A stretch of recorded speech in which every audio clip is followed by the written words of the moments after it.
సమ్మెలు చాలా రకాలుగా జరుగుతూ ఉంటాయి. రకరకాల సమ్మెలు మనం చూస్తూ ఉంటాం. ఉద్యోగులు సమ్మె చేస్తూ ఉంటారు, నిరుద్యోగులు సమ్మె చేస్తూ ఉంటారు. ప్రభుత్వంలోని అనేక మంది ఆ ప్రభుత్వంలో పనిచేస్తున్న వాళ్ళందరూ కూడా సమ్మెలంటూ రోడ్డు బాట పడతారు, ధర్నాలు నిర్వహిస్తారు. కానీ డాక్టర్లు ఎప్పుడైతే సమ్మెకు దిగుతారో అప్పుడు ప్రజలు కాస్త భయాందోళనకు గురవుతారు. ముఖ్యంగా రోగులకు సంబంధించి ఆంధ్రప్రదేశ్లో జూనియర్ డాక్టర్ల సమ్మె ఇప్పుడు ఆందోళనకు గురి చేస్తోంది.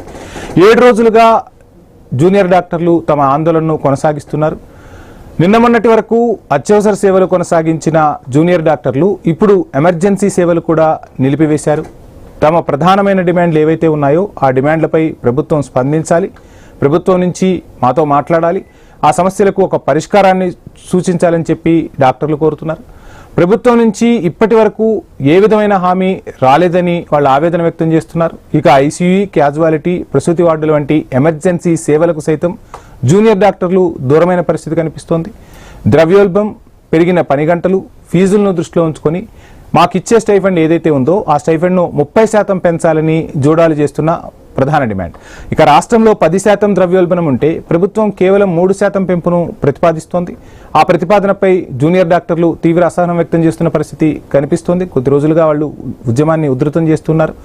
ఏవైతే ఒప్పందాలు చేసుకున్నారో ఆ ఒప్పందాల ప్రకారం ప్రతి 2 ఏళ్లకు స్టైఫండ్ పెంచాలని ప్రభుత్వాన్ని డిమాండ్ చేస్తున్న పరిస్థితి కనిపిస్తోంది. 7 రోజులుగా ఆందోళన చేస్తున్నా మమ్మల్ని పట్టించుకునేవారే లేరు. ప్రభుత్వం నుంచి చర్చలకు పిలుపు ఎందుకు రావడం లేదు? మేము న్యాయబద్ధంగానే ప్రభుత్వాన్ని డిమాండ్ చేస్తూ ఉన్నాం. జూనియర్ డాక్టర్లపై ఎందుకింత అలసత్వం, ఎందుకింత నిర్లక్ష్యం అంటూ ప్రభుత్వాన్ని ప్రశ్నిస్తున్నారు. రోగులు ఇబ్బందులు పడితే ఆ బాధ్యత ఎవరిది? అంటే ఇటు ప్రభుత్వానిదా, జూనియర్ డాక్టర్లదా? ఏం జరుగుతోంది? ఎందుకు ఇంత ఆందోళన చేయాల్సి వస్తుంది? వాళ్ళ డిమాండ్లను నెరవేర్చేందుకు ప్రభుత్వం ఎందుకు ముందుకు రావటం లేదనేది చర్చ. ఇక తిరుపతి రూయా ఆసుపత్రిలో కూడా జూనియర్ డాక్టర్ల ఆందోళన ప్రస్తుతం కొనసాగుతుంది. వార్లు కూడా అత్యవసర సేవలు నిలిపివేశారు. తిరుపతి రూయా అంటే ఆ చుట్టుపక్కల ప్రాంతాల్లోని చాలా మంది రోగులు కూడా ఆ హాస్పిటల్కి వస్తూ ఉంటారు. దీంతో వాళ్ళు తీవ్ర ఇబ్బందులు పడుతున్నారు పేషెంట్స్. ఫేజ్ 3లో భాగంగా ఎమర్జెన్సీ సేవలను కూడా బంద్ చేయడంతో రోగులు నానా ఇబ్బందులు ఎదుర్కొంటున్నారు. 2 ఏళ్లకోసారి 15% స్టైఫండ్ పెంచాలన్న ప్రభుత్వ ఉత్తర్వులను అమలు చేస్తే చాలని జూనియర్ డాక్టర్లు డిమాండ్ చేస్తున్నారు. ఇక Tirupati SV medical college PG విద్యార్థులు, జూనియర్ డాక్టర్లు, సీనియర్ రెసిడెంట్లు ఆందోళనలో పాల్గొన్నారు. ఇక రూయా ఆసుపత్రి వద్ద ఆందోళనకు సంబంధించి ఫుల్ డీటెయిల్స్ మా ప్రతినిధి గోపీనాథ్ అందిస్తారు. రాష్ట్ర వ్యాప్తంగా ఇప్పటికే కూడా జూనియర్ డాక్టర్స్ పెద్ద ఎత్తున నిరసనలో ఆందోళన వ్యక్తం చేస్తున్నారు. ఇప్పటికే వాళ్ళకి సంబంధించిన డిమాండ్ల పరిష్కారం కోసం ఆందోళన చేస్తున్న నేపథ్యంలో ఇవాళ నుంచి కూడా ఎమర్జెన్సీ సేవలన్నింటినీ కూడా నిలిపివేయడం జరిగింది. అయితే తిరుపతిలో కూడా జూనియర్ డాక్టర్స్ రియా ఆసుపత్రి వద్ద పెద్ద ఎత్తున నిరసన వ్యక్తం చేస్తున్నారు. ఒకసారి మనం చూడొచ్చు, వీళ్ళందరూ కూడా ఇక్కడ కూర్చొని తమ డిమాండ్లు చాలా రోజుల నుంచి కూడా స్టైఫండ్ సవరణ చేయడంతో పాటు మా కష్టం మా హక్కు, మా పనికి గౌరవం ఇవ్వండి అంటూ కూడా పెద్ద ఎత్తున ఇక్కడ కూర్చొని నిరసన వ్యక్తం చేస్తున్నారు. సో ప్రభుత్వం ఈ విషయంలో ఎందుకు నిర్లక్ష్యంగా వ్యవహరిస్తుంది, ఎందుకు ఈ రకంగా వ్యవహరిస్తుంది అంటూ కూడా పెద్ద ఎత్తున ఆరోపణలు, అదేవిధంగానే వాళ్ళు ఒక ఆవేదన వ్యక్తం చేస్తున్న నేపథ్యంలో ఎట్టి పరిస్థితుల్లో తమకు న్యాయం జరగాలనేది ప్రధానంగా వాళ్ళు డిమాండ్ చెప్తున్నారు. సార్ ఏం జరుగుతుంది అసలు? ఎందుకు ఇంత పెద్ద ఎత్తున అంటే ఎమర్జెన్సీ సేవలు కూడా నిలిపేశారు కదా, ఎట్లా చూడాలి? గవర్నమెంట్ మాకు యాక్చువల్గా 2024 ఇచ్చిన జీవో ప్రకారం ఎవ్రీ 2 ఇయర్స్కి ఒకసారి 15% హైక్ చేస్తాము స్టైఫండ్ అని చెప్పారు.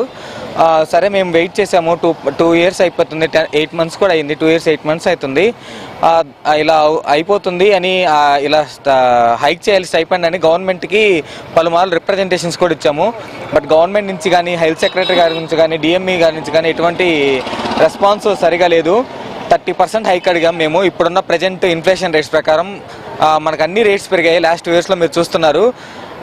అందువల్ల మేము 30% హైక్ అడిగాము. సరే 30% హైక్ కాదు, మేము 3% ఇస్తామని గవర్నమెంట్ చెప్పింది. ఆ 3% అనేది దేనికి సరిపోదు. అందువలన మేము మల్టిపుల్ రిప్రజెంటేషన్స్ ఇచ్చాము.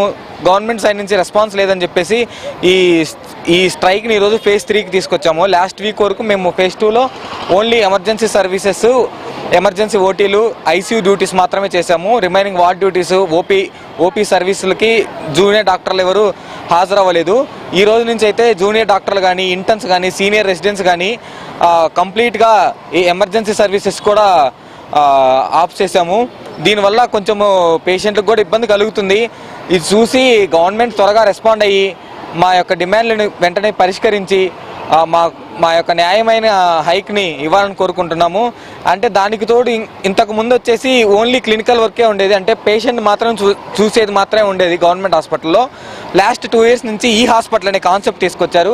ఆ ఈ హాస్పిటల్ అనే కాన్సెప్ట్ వల్ల ప్రతి పేషెంట్ని 2 times చూడాల్సి వస్తుంది అనమాట. ఫస్ట్ టైం మేము డైరెక్ట్ క్లినికల్గా చూస్తాము, ఓపీ చీటీలో రాసిస్తాము, మందులు తీసుకుంటాడు, పేషెంట్ వెళ్ళిపోతాడు. మళ్ళీ దాన్ని మొత్తం ఈ హాస్పిటల్లో కంప్యూటర్లో ఎంటర్ చేయాలంటే డబల్ వర్క్ పడుతుంది. దానికి తోడు ఇంతకుముందు 9 to 1 ఓపీ సేవలు ఉండేవి, 2 నుంచి అంత ఎమర్జెన్సీ సేవలు ఉండేవి. ఇప్పుడు అది 9 to 4 చేశారు. 9 to 4 ఓపీ సేవలు చేసినా కానీ మేము ఏ రోజు ఆపలేదు. ఈ హాస్పిటల్ ఎక్స్ట్రా బర్డెన్ పడినా కానీ మేము ఏ రోజు దానికి అపోజ్ చెప్పలేదు. గవర్నమెంట్ చెప్పినవన్నీ చేస్తూ వచ్చాము. కానీ మేము ఈరోజు న్యాయమైన హైక్ని అడుగుతుంటే గవర్నమెంట్ నుంచి రెస్పాన్స్ అనేది కొంచెం తక్కువగా ఉంది.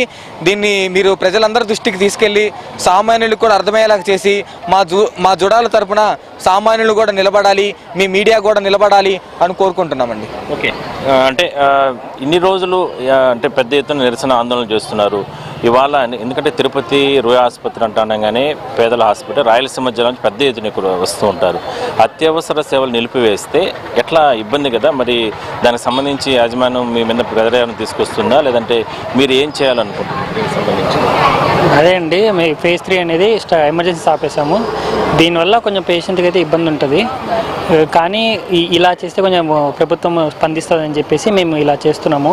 మాకు చేయాలని అట్లా ఇష్టం లేదు, కానీ మమ్మల్ని కూడా పట్టించుకోవాలి కదా ప్రభుత్వము. ఇలానే చేస్తే కొంచెం ప్రభుత్వం మా నుంచి కొంచెం చూసి త్వరగా రెస్పాండ్ అవుతారని చెప్పి మేము చేసాము. ఎట్లా ఏమేం జరిగింది ఇన్ని రోజులు? అంటే phase 3 వరకు తీసుకొచ్చారు. ఈ ఎమర్జెన్సీ సేవలు ఎన్ని రోజులు నిలిపేస్తారు? phase 1 నుంచి ఏ రకంగా ఆందోళన చేస్తూ వచ్చారు? phase 1, phase 2 అనేది మేము ఓన్లీ ఎమర్జెన్సీ కాకుండా ఎమర్జెన్సీ సర్జరీలు అయితే జరుగుతున్నాయండి. అంటే లేబర్ డెలివరీస్, తర్వాత ఐసీయూ, ఎన్ఐసీయూ, చిన్నపిల్లలది చూసి అవి జరుగుతూ ఉన్నాయి. వాళ్ళ క్యాజువాలిటీలు ఏమన్నా యాక్సిడెంట్ కేసులు వచ్చేసి ఎమర్జెన్సీ ఆపరేషన్లు ఉంటే అవన్నీ జరుగుతున్నాయండి. ఎలెక్టివ్ ఓటీస్ అంటే ఒకరోజు అడ్మిట్ చేసుకొని 3 రోజుల తర్వాత చేస్తాము. దానికి ఎమర్జెన్సీ అవసరం లేదు. అవి నిలిపేసామన్నమాట phase 2లో. అండ్ ఓపీడీ కూడా నిలిపేసాము. ఇప్పుడు phase 3 ఏంటంటే అవన్నీ కాకుండా ఎమర్జెన్సీ ఒక్కటి నిలిపేసామండి, అంతే. ఎందుకంటే ఎప్పటి వరకు చేస్తామంటే ప్రభుత్వం స్పందించే వరకు అంటే చేస్తామండి. ఇప్పుడైతే హంగర్ స్ట్రైక్ కూడా స్టార్ట్ చేయడం జరిగింది.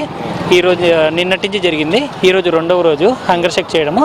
ఇంకా ఇది వాళ్ళు ప్రభుత్వం స్పందించే వరకు మేము ఇది చేస్తామని చెప్తున్నామండి. సార్ చెప్పండి, ఈ 3 రోజులు అత్యవసర సేవలు నిలిపేసినా కూడా ప్రభుత్వం స్పందించకపోతే ఎలా ఉండబోతుంది మీ ఉద్యమం? మేము 1వ దశ చేసాము. 1వ దశలో 3% హైక్ ఇస్తామని చెప్పారు. 2వ దశ చేసాము. 2వ దశలో ఎమర్జెన్సీ అట్లే కంటిన్యూ చేసినాం. ఎమర్జెన్సీ ఏమి ఆపలేదు. 2వ దశలో ఎమర్జెన్సీ అట్లే కంటిన్యూ చేసినా కానీ మాకు ఓన్లీ 7% హైక్ ఇస్తామని చెప్పినారు. ఇప్పుడు 3వ దశలో మొత్తం ఎమర్జెన్సీ మొత్తం బంద్ చేసేసాం మేము. మాకు మీరు ఇక్కడే కాదు, ఒకసారి క్యాజువాలిటీకి వెళ్ళి అక్కడ చూస్తే పేషెంట్స్ కానీ చాలా ఇబ్బంది పడుతూ ఉన్నారు. ఆ ఇబ్బంది పడడం మాకు ఇబ్బంది పడడం పెద్ద ఇష్టం లేదు, పేషెంట్స్ ఇబ్బంది పడడం ఇష్టం లేదు. కానీ మా స్టైపెండ్స్ కోసం మేము పోరాడుతున్నాం.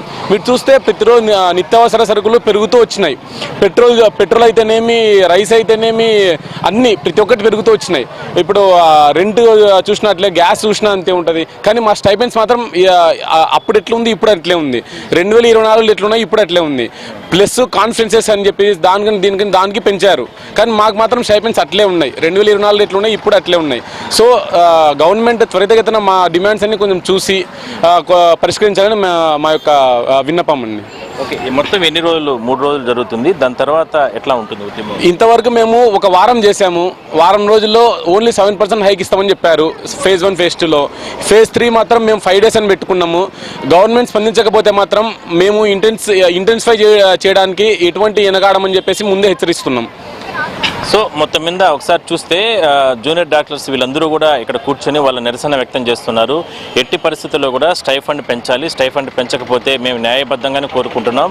ప్రస్తుతం ఉన్న పరిస్థితుల కారణంగా నిత్యావసరాల సరుకులతో పాటు గ్యాస్ ధరలు కానీ, లేదంటే పూర్తి స్థాయిలో కూడా ఉన్నటువంటి రేట్లన్నింటినీ కూడా పెద్ద ఎత్తున నిరసన వ్యక్తం చేస్తున్నారు. సో ఎట్టి పరిస్థితుల్లో కూడా వాళ్ళ నిరసన వ్యక్తం చేస్తున్న నేపథ్యంలో ఖచ్చితంగా మా న్యాయమైన డిమాండ్లు కొనసాగించాలంటే కొనసాగించాలంటూ కూడా వాళ్ళు డిమాండ్ వ్యక్తం చేస్తున్నారు. మొత్తం మీద తిరుపతి రుయా ఆసుపత్రి అంటానగానే రాయలసీమ జిల్లాల నుంచి కూడా పెద్ద ఎత్తున ఇక్కడ స్థానికంగా అంటే ఉన్నటువంటి రోగులందరూ కూడా వస్తూ ఉంటారు, ఎంతో ఇబ్బందులు పడి వస్తూ ఉంటారు. అలాంటిది ఆ రోగులకి చాలా రకాలుగా ఇబ్బందులు వచ్చే అవకాశం అయితే ఉంది. అయినప్పటికీ కూడా మా న్యాయమైనటువంటి కోరికలు ఈ స్టైఫండ్ పెంపుదల మిగిలిన అంశాలపైన ప్రభుత్వం అతి త్వరగా అంటే స్పందించి మాకు న్యాయం చేయాలనేది ప్రధానంగా జూనియర్ డాక్టర్స్ అందరూ కూడా డిమాండ్ వ్యక్తం చేస్తున్నారు. వీడియో జర్నలిస్ట్ రాజేష్తో కలిసి గోపీనాథ్ న్యూస్ తిరుపతి నుంచి. రైట్, ఇక ఆంధ్రప్రదేశ్లో జూనియర్ డాక్టర్ల సమ్మె రోజు రోజుకు ఉధృతమవుతుంది. తమ డిమాండ్లను పరిష్కరించే వరకు ఇక వెనకడుగు వేసే ప్రసక్తే లేదని తేల్చి చెప్తూ ఉన్నారు. ఎమర్జెన్సీ సేవలను కూడా నిలిపివేసిన పరిస్థితి కనిపిస్తుంది. సో ఫేజ్ 1, ఫేజ్ 2, ఫేజ్ 3లో తమ ఆందోళనను కొనసాగిస్తున్నా అటు ప్రభుత్వం నుంచి ఇప్పటి వరకు ఎటువంటి సమాధానం రాలేదు. మమ్మల్ని ఎవరూ సంప్రదించలేదు. ప్రభుత్వం స్పందిస్తే మేము ఆలోచిస్తాం, మా సమస్యలను వాళ్లకు విన్నవించే ప్రయత్నం చేస్తాం.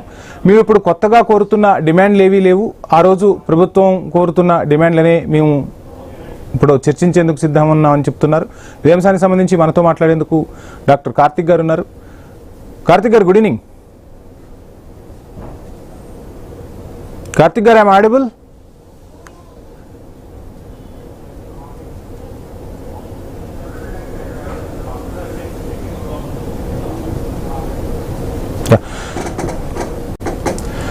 రైట్, ఇక ఉమ్మడి కర్నూలు జిల్లాలో కూడా నిరసనలు మిన్నంటున్నాయి. జూనియర్ డాక్టర్లు తమ విధులను బహిష్కరించి సమ్మెబాట పట్టారు.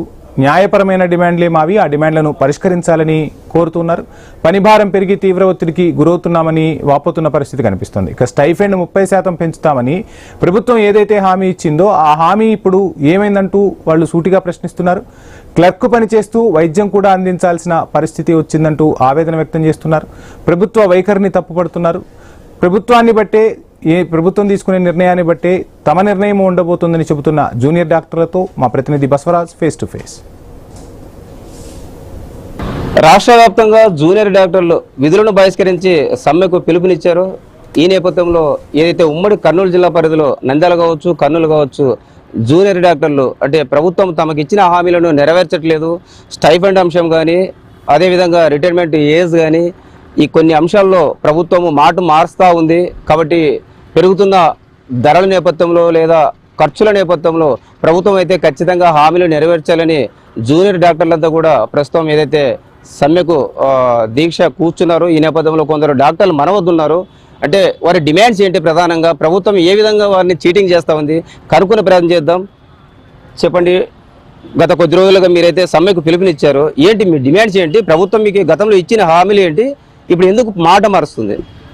గతంలో అయితే 2009 నుంచి అండి స్టార్ట్ అయింది. 2009లో జియో 2287 దాని ప్రకారంగా అయితే ఎవ్రీ 2 years 15% పెంచమని చెప్పి మాకు హామీ ఇచ్చారండి. కానీ పీరియడ్ ఆఫ్ 6 years జరిగింది. దాని తర్వాత ఎవ్రీ 2 years మాకు బైఎన్నియల్ అగ్రిమెంట్ జరిగింది with జుడా and with Andhra Pradesh government జరిగిందండి.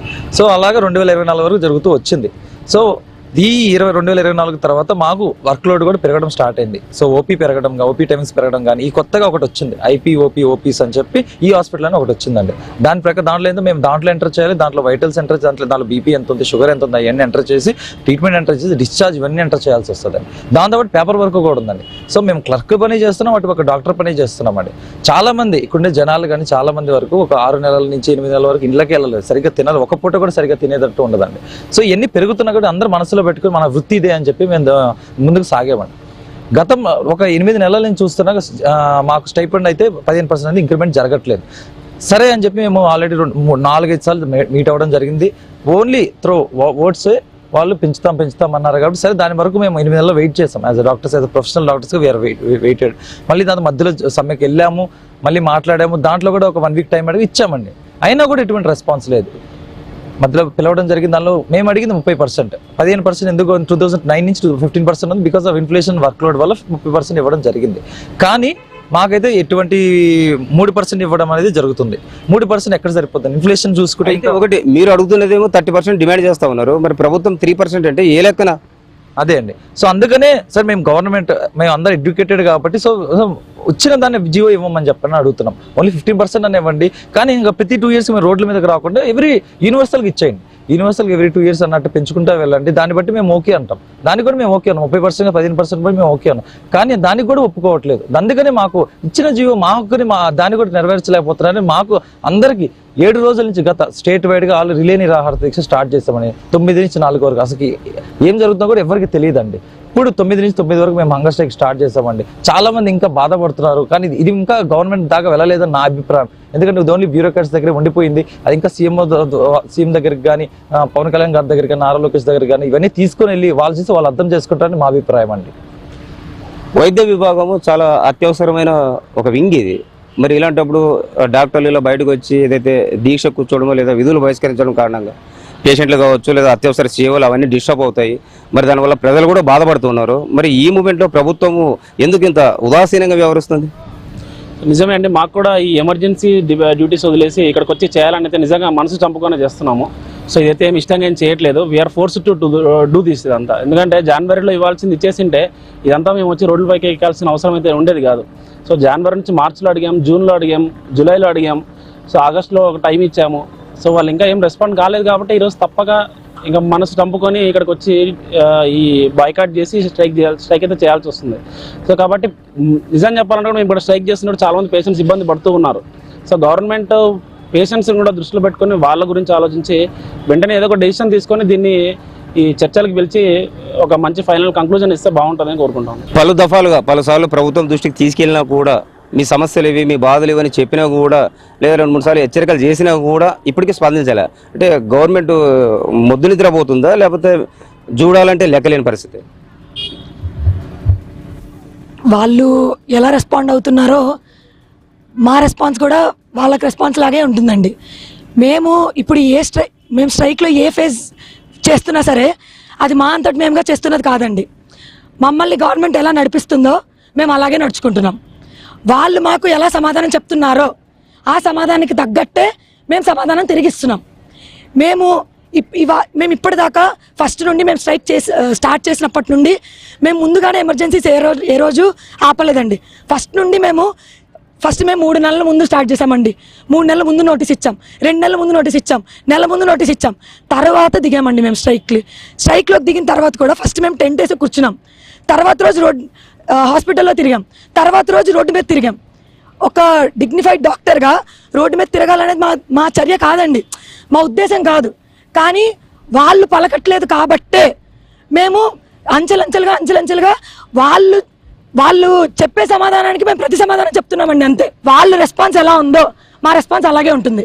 మీరు నెక్స్ట్ 15% వరకు పెంచుకోకుండా, 20% వరకు పెంచుకోకుండా, 30% వరకు పెంచుకోకుండా ఉండే ఉండే రోజు వరకు మేము నెక్స్ట్ స్టెప్ ఏంటి అని ఆలోచించుకొని ఏది చేస్తే బాగుంటుంది అని శాంతియుతంగానే పోరాటం చేస్తామండి.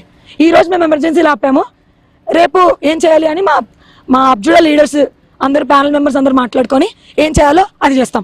కానీ ప్రజలకు నేను చెప్పాలనుకున్నది ఏంటంటే, మేము ఇప్పుడు చేస్తున్న పోరాటం అంతా వాళ్ళు మమ్మల్ని ఏమైనా క్వశ్చన్ అడగాలనుకుంటే డైరెక్ట్గా గవర్నమెంట్ని అడగాలండి. ఎందుకంటే మేము చేస్తున్నది గవర్నమెంట్ చేపిస్తున్నది మాతో, అంతే. వైద్యులు ఎంతో ఓపికతో పేషెంట్లు పెరుగుతున్నారు, వైద్యులు తక్కువగా ఉన్నారు. అయితే మీరు నిద్రాహారాలు అని అసలు సమయానికి ఫుడ్ లేకుండా కూడా ఇంత కష్టపడుతుందా? మరి ప్రభుత్వం ఎందుకు స్పందించట్లేదు? మీ డిమాండ్లు ఎందుకు నెరవేర్చలేదు? మీరేమనుకుంటున్నారు? చూడాలంటే చులకన, చూడాలంటే హేళన. గవర్నమెంట్ ఇస్తున్న రెస్పాన్స్ని బట్టి ఇది అర్థమవుతుంది మాకు. గవర్నమెంట్ ఇప్పటికీ ఎమర్జెన్సీస్ ఆపేస్తాము, ఎమర్జెన్సీస్ ఆపి మేము అందరం రోడ్డు మీదే కూర్చుంటాము. ఉన్న 200లో 200 మంది పోస్ట్ గ్రాడ్యుయేట్స్, 250 మంది ఇంటర్న్స్ అందరం వచ్చి ఇక్కడే కూర్చుంటాము మేము పనులు చేయకుండా. మీకు మా విలువ అర్థం కావాలి, మేము చేసే వల్ల పేషెంట్లకి ఎట్లా కేర్ అర్థం కావాలి అని చెప్తున్నా కానీ ప్రభుత్వానికి అర్థం కావట్లేదు. ప్రభుత్వం ఏం చేస్తుంది, ఇప్పుడు వేరే ప్రైవేట్ హాస్పిటల్స్ నుండి, వేరే గవర్నమెంట్ డాక్టర్స్ నుండి, ఎవరో వేరే ఊళ్ళ నుండి తీసుకొచ్చి పెట్టి ఇప్పుడు మీరు లేకపోయినా ఈ హాస్పిటల్ ఎఫెక్ట్ అవ్వదు అని గవర్నమెంట్ చూపించడానికి ట్రై చేస్తాం. ఇంకా హేళన పూర్వకం చేయడం, అది ఏపీ జూడాని జూనియర్ డాక్టర్ అసోసియేషన్ని. ఎందుకంటే ఇది మా కాలేజ్, ఇది మా హాస్పిటల్, మేము చూసుకుంటున్న ఎమర్జెన్సీస్, మా పేషెంట్స్ వీళ్ళందరికీ ఈ కేర్ వదిలేసి వచ్చి మాకు ఇక్కడ కూర్చోవడం చాలా మనసు చంపుకొని చేయాల్సిన పని అది. నిన్న నైట్ డ్యూటీలు చేసుకొని వచ్చి వాళ్ళ కూర్చొని ఉన్న వాళ్ళం కూడా ఉన్నాము. మా పేషెంట్స్ గురించి మేము ఆలోచిస్తున్న వాళ్ళం కూడా ఉన్నాము. గవర్నమెంట్ ఎంత గట్టిగా, ఎంత మొండిగా, మూర్ఖంగా జూడాలు లేకపోయినా పని చేయొచ్చు. ఇంత పెద్ద కర్నూలు మెడికల్ కాలేజీలో 200 మంది పోస్ట్ గ్రాడ్యుయేట్స్ లేకపోయినా పేషెంట్స్ ఎలా అయినా కానీ, పేషెంట్స్కి డిలే అయినా కానీ చేస్తుంది అంటే ఇది గవర్నమెంట్ నిర్లక్ష్యం. పేషెంట్ కేర్ డిలే అవుతుందంటే ఇది గవర్నమెంట్ నిర్లక్ష్యం. ఎందుకంటే మేము చేస్తామని చెప్తున్నాం, మాకు తగ్గ హైక్ ఇవ్వండి అని చెప్తున్నాం. గవర్నమెంట్ మీ అవసరం లేదు, మీరు చేయకపోయినా కానీ ఇదే జరుగుతుంది, జరిగిపిచ్చి చూపిస్తాము అని ఇలా చేయడం ఇంకా నిర్లక్ష్యం. మొత్తం మీద జూడాలు ఏదైతే వాళ్ళ న్యాయపరమైన డిమాండ్ల కోసం ఇక్కడ కూర్చో ఉన్నాం. బట్ ప్రభుత్వము అంటే మా పట్ల వివక్షత చూపుతుంది, చాలా చులకనగా చూస్తూ ఉంది. సో ఇది మంచి పద్ధతి కాదు. ప్రభుత్వం యొక్క వైఖరి మూలంగానే మేము ఈ విధంగా ఈరోజు రోడ్లపైకి ఎక్కాము. మాకు కూడా బాధ ఉంది. ఎందుకంటే ఇక్కడ చదువుకుని లేదా ఇదే హాస్పిటల్లో పనిచేస్తూ అంటే పేదోళ్ళకి లేదా చాలామందికి సేవ చేయాలనే ఒక ఉద్దేశంతోనే ఇన్నాళ్ళు ప్రభుత్వానికి కొంత సమయం ఇచ్చాము, వార్నింగ్ ఇవ్వడం కూడా జరిగింది. బట్ ఇప్పటికీ చలించకపోవడం ఇది చాలా దారుణమైన అంశమని జూనియర్ డాక్టర్లు చెప్తున్న పరిస్థితి. కెమెరా పర్సన్ బాబుతో Basavaraj, I news, Kurnool. Right. ఇక ఐ న్యూస్తో తమ బాధలను, ప్రభుత్వంకి డిమాండ్లను వినిపించేందుకు కొంతమంది డాక్టర్ల బృందం, జూనియర్ డాక్టర్ల బృందం మనతో పాటు సిద్ధంగా ఉన్నారు. డాక్టర్ కార్తికేయ గారు, గుడ్ ఈవినింగ్. కార్తికేయ గారు, గుడ్ ఈవినింగ్. ఆడిబుల్?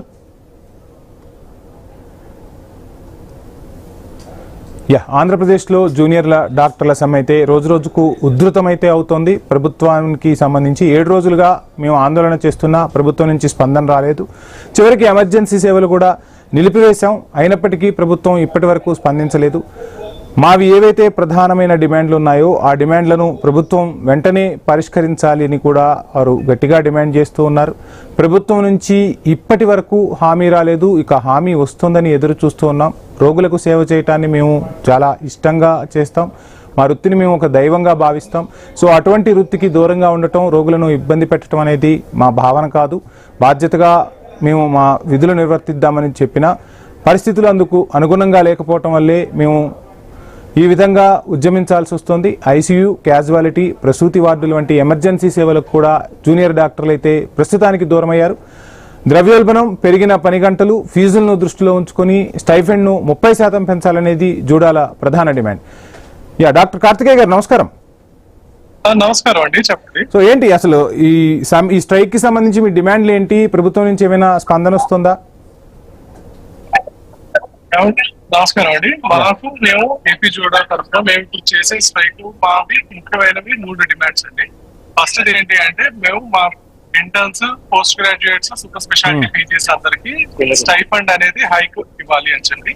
రెండో డిమాండ్ ఏంటి అని అంటే ఎంఎస్సి అండ్ పిహెచ్డి వాళ్ళ భర్తీ దాని పర్సంటేజ్ దాని గురించి. నెక్స్ట్ థర్డ్ వచ్చేసి ఏంటి అంటే రిటైర్మెంట్ ఏజ్ ఫ్రమ్ 62 years నుంచి 65 years కి పెంచడం అనేది దానికి అగ్రెస్ గా చేస్తున్నాం. సో ఇవి మా 3 మెయిన్ డిమాండ్స్. సో వీటి కోసం అని చెప్పి మేము ఇప్పుడు అనేది స్ట్రైక్ అనేది చేయడం. సో ఏంటి ప్రభుత్వం నుంచి ఏమైనా స్పందన వస్తుందా? అందులోనూ స్టైఫండ్ 30% పెంచాలని డిమాండ్ చేస్తున్నారు మీరు. సో ఏంటి అసలు అంటే 30% మీరు డిమాండ్ చేస్తున్నారా? గతంలో వాళ్ళు 30% ఇస్తామని చెప్పారా? ఏమండి అంటే ఏంటంటే ఇదివరకు జియో జియో దాని ప్రకారంగా మాకు రావాల్సినట్టుగా 30% అన్నట్టుగా అడిగాము. కానీ ఏంటి అని అంటే ఇప్పుడు 30% కాకుండా అట్లీస్ట్ 15% అన్నా కూడా మాకు ఇంక్రిమెంట్ ఇవ్వాలి అనేది మేము రిక్వెస్ట్ చేసాం గవర్నమెంట్ తో మాకు పలు టాక్స్ జరిగాయి, కానీ అవన్నీ అంత ఫ్రూట్ఫుల్ గా లేవు. సో వాళ్ళు ఏంటంటే వాళ్ళ సైడ్ నుంచి 3% అన్నట్టుగానే మాకు ఇస్తాం అన్నట్టుగా మాట్లాడుతున్నారు.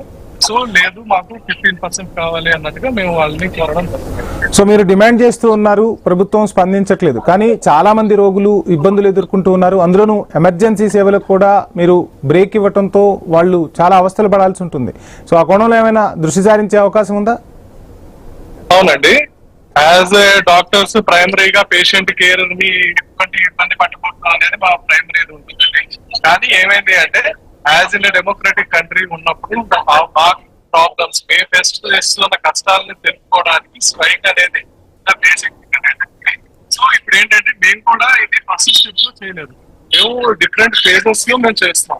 ఇనిషియల్ ఫేజ్ జస్ట్ ఒక రెడ్ బ్యాడ్జెస్ పెట్టుకొని మేము మా దాన్ని పోరాటాన్ని తెలియజేసాము. తర్వాత సెకండ్ ఫేజ్ లో అన్నట్టుగా ఓన్లీ ఎలెక్టివ్స్ అంటే నాన్ ఎమర్జెన్సీ సేవల్ని మేము ఇస్తున్నాము, ఆపేయడం జరిగింది. అది కూడా ఒక 4 రోజులు సుమారుగా మేము అలా స్ట్రైక్ కంటిన్యూ చేసి అప్పటికి మా గవర్నమెంట్ వారి దగ్గర నుంచి మాకు సరైన రెస్పాన్స్ అవేం రాకపోవడంతో ఇంకా మాకు వేరే ఆప్షన్ లేక మా గొంతుని వాళ్ళు గ్రహించి మా బాధల్ని అర్థం చేసుకొని మాకు తగిన హైక్ ఇస్తారన్న ఉద్దేశంతో ఇంకా లాస్ట్ ఫేజ్ గా మేము ఇప్పుడు ఎమర్జెన్సీస్ వరకు ఆపేస్తున్నాం. రైట్, థ్యాంక్ యూ కార్తికేయ గారు. చూద్దాం ప్రభుత్వం స్పందించేలా ఈ న్యూస్ కూడా ప్రభుత్వం